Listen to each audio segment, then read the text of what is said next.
Hey, and welcome back to the channel. It's been a while since I've done a video, and honestly I haven't had time. There's been so much going on. I'm busy with work every day. Finally get some time to work on my vehicle today, and I figured I'd go over a little bit of what I'm up to. Of course, this is my 04 Yukon, and I've had it since May, and it's been solid. And the two major issues I've had: toasted CV axle and ABS issues. And this video will kind of show you a little bit about the ABS issue. I guess they're pretty well known in these GMT 800s, the 2000 to 2006 GMs. What happens is your pedal will start acting as if you're sliding on ice when you come into a stop, even if it's bone dry outside. And that's been going on with mine for months, and I just kind of ignored it annoyingly. What it happens is it's a wheel speed sensor, and if they get old, rust builds up between the wheel hub and where the sensor mounts basically, and pushes up on it, and it gives that much clearance away from the tone ring.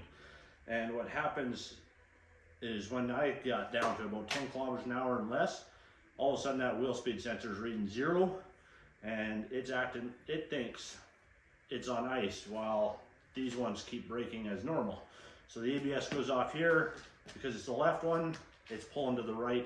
If it was the right one, you'd feel like you're pulling to the left when you come to the stop. Extremely annoying, never mind the vibration in the pedal. So I got a new one. Today I'm also putting in AMS oil signature in the transmission and the differentials. I got my new CV axle in. What else do I do? Tie rod's done. And that's about it for today. I was hoping for a day off maybe tomorrow, but let's take a little look at what I got going on.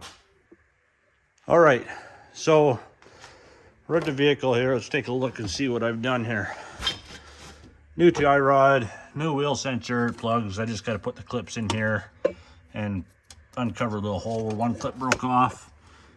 They just plug in up there, but the trick is down here.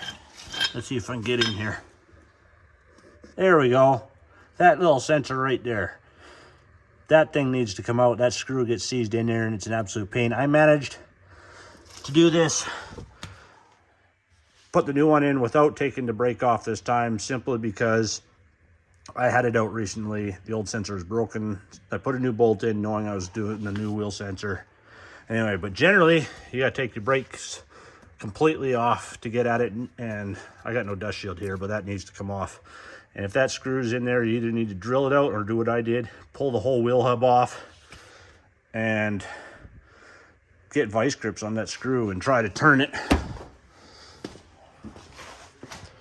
What happened with that, on here,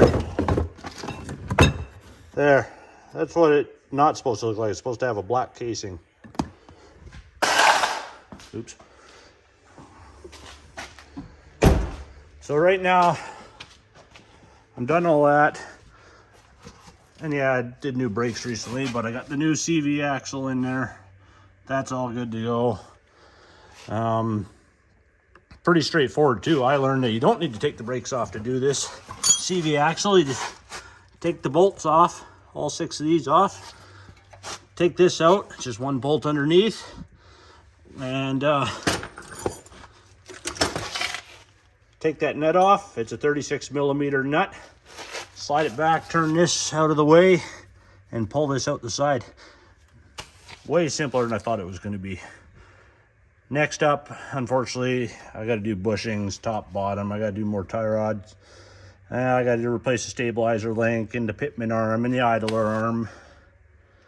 Otherwise, though, I haven't done anything to this thing since I bought it to May, hardly, except for new tires and a couple other small things. You managed to learn something here. I plan to do more videos on mechanic work.